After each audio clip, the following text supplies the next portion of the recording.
Hello everyone, this is your t-shirted historian. Welcome to episode 4 of 10 Minute Mayans. This episode assumes that you have seen the previous ones and are familiar with the characters on the show. And as a disclaimer, there are heavy spoilers. Episode 4 is titled Murcielago Zotz. Murcielago is the proper Spanish word for bat, and Zotz is the leaf-nosed bat glyph in the Mayan Hab calendar. It's worth noting that Zotz is also related to Camazotz, the Mayan bat god which represented death and sacrifice. The show opens with a pair of men peering through high-powered scopes on rifles at night, apparently tracking down an animal. They take a shot and the scene cuts to the Mayans having drinks and celebrating at a nearby brothel called Vicky's. They hear a rifle shot, and Coco comments on it being a high-powered pull. The Madam Vicky says it happens all the time, stating the culprits are a group of militia that operate on the border, shooting immigrants trying to cross from Mexico. The local deputy frequents the brothel as well, and heads out to go check out the shot. The scene cuts to a woman named Alice Reed and her militia with the men from earlier, finishing off a downed border crosser, then fleeing as they see the deputy's vehicle approaching. The deputy finds the dead immigrant, as well as the baggage of OxyContin drugs that he was carrying. Evidently, he had been a drug mule. Scene reopens to daylight, and the mayor, as well as the rest of the deputy's team, is investigating the death. The MC arrives, and Bishop exchanges pleasantries with the mayor, and we discover that the Mayans and the mayor are on good relationships, contingent upon their keeping the rest of the crime in town in check. The mayor tells Bishop about the OxyContin that the mule was carrying, and laments her being caught between the MC and the Galindo cartel. Bishop promises to find the culprits and shut them down, starting with the militia. Scene shifts to the Galindo house, and Emily is talking to Devante and Dita about a local festival that's being held in the town of Santo Padre. There is another shift to the Mayans clubhouse where EZ is working on a bike when Alvarez approaches. They talk about the MC, loyalty, and EZ's brother. Alvarez reminds EZ that if there's ever a problem between Angel and EZ, as far as the MC goes, to take it up to himself or to Bishop. Chucky rides up and hands out written instructions to everyone, including Coco, telling him that it came from a woman and he did not like her. Which is unusual because, if you know the character of Chucky, he kind of likes everybody. Coco plays it down to the others, but there is visible concern on his face. Scene shifts to Felipe's carniceria, where he meets with the DEA agent he humiliated in the last episode. They exchange words about Agent Jimenez needing to see EZ. Felipe is visibly annoyed.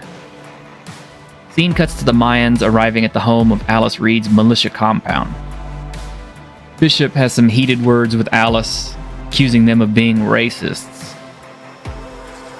EZ spots a large man in military fatigues leaving the house, and it triggers a memory flashback. He quietly informs Bishop and the others that the man was some kind of a military shot caller while he was in prison. Alice orders the Mayans off their property verbally. Bishop informs the others to follow the shot caller and find out what he's up to. Scene shifts to Adelita's rebel camp, where they're still taking care of the Galindo's baby. Adelita catches the child spy where he shouldn't be and lets him off with a warning. Scene shifts to Miguel Galindo talking with Devante and Nestor, when Emily arrives and lectures them on why Los Olvidados are gaining ground on them, citing tactics used by the Taliban and mentioning that the upcoming festival can be of use to them in order to create propaganda against Los Olvidados. Back at the rebel camp, a nun arrives to care for the Galindo child as the spy borrows a cell phone to send back a report to Nestor. The Mayans follow the military shot caller back to a bar where a good-sized group of other military men engage them in a fight. The MC withdraws as there's too many people watching and reconvene back at the clubhouse to talk strategy. Felipe arrives at the clubhouse and informs EZ that the feds don't know the child has been kidnapped, and tells him about Agent Jimenez and his message. Emily and Miguel discuss what to do at the festival and how to turn public opinion against Los Olvidados when Nestor arrives with the spy's report. He has sent them a video of the baby and footage of Adelita and the nun who is taking care of the child. Miguel is visibly angered at this betrayal, as he had put a lot of money into the Dominican order that the nun was a part of. Scene shifts to Agent Jimenez and his boss conversing in a truck. He leaves after handing Jimenez a packet of information on Felipe, just as EZ arrives. Jimenez exchanges instructions with EZ, reminding him that his deal can be pulled. He can be put back into prison. EZ tells him to put him back inside if it means hurting Emily, and walks away from Jimenez. Scene cuts to a diner, where Coco is sitting and his mother and little sister Leticia come in and sit down. There are heated words, and his little sister storms out. We find out that the child is actually Coco's daughter by a mother who was a junkie. And rather than give her up for adoption, because Coco was about to go to prison, his mother has taken in the girl as a daughter. Coco's mother angrily tells Leticia that she is his daughter, and the girl runs off and gets into a truck with a stranger. The Galindo family prepare to head to the festival when Dita tells Emily that she must not involve herself in the business side of the family, because the choices that she makes now will affect her children for the rest of her life.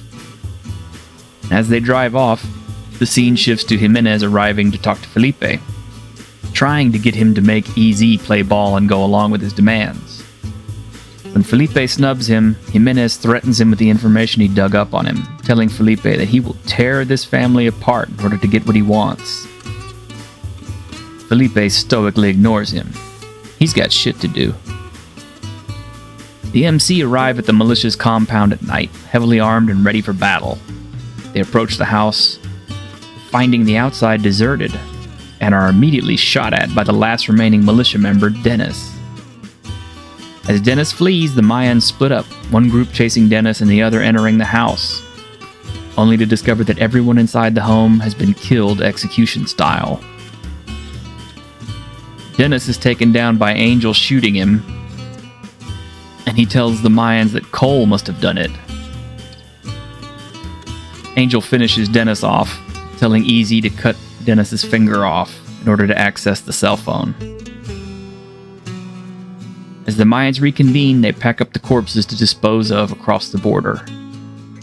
The scene shifts to Felipe in his tool shed, digging out another locked box full of papers, one of them being a birth certificate for Ignacio Cortina. He looks through the photos, one of them being a visibly younger Felipe dressed in a Federale uniform, with another Federale standing over a group of heads and carrying machetes. Emily and Miguel celebrate at the festival while the Mayans dig a pit to bury the remains of the militia members, when EZ falls into a huge tunnel. Scene shifts back to the festival, and as the crowd enters the church, they find the place has been vandalized, and the nun who had been taking care of Miguel's son has been beaten to death with a baseball bat, and Los Olvidados propaganda spray painted on the walls of the church. Emily is trampled underfoot as people flee in terror, and Miguel carries her unconscious from the church. This is another densely packed episode, and it's chock full of informational tidbits. And much of this first season really seems to be a lot like the unpacking the bones of a much larger story. And there's a lot of frequent scene shifts. I feel I say this a lot, but you will have to watch this episode a couple of times if you want to catch all of the nuances. And there are a few things I left out in order to make the time. Once again, some standout acting all around, some great action.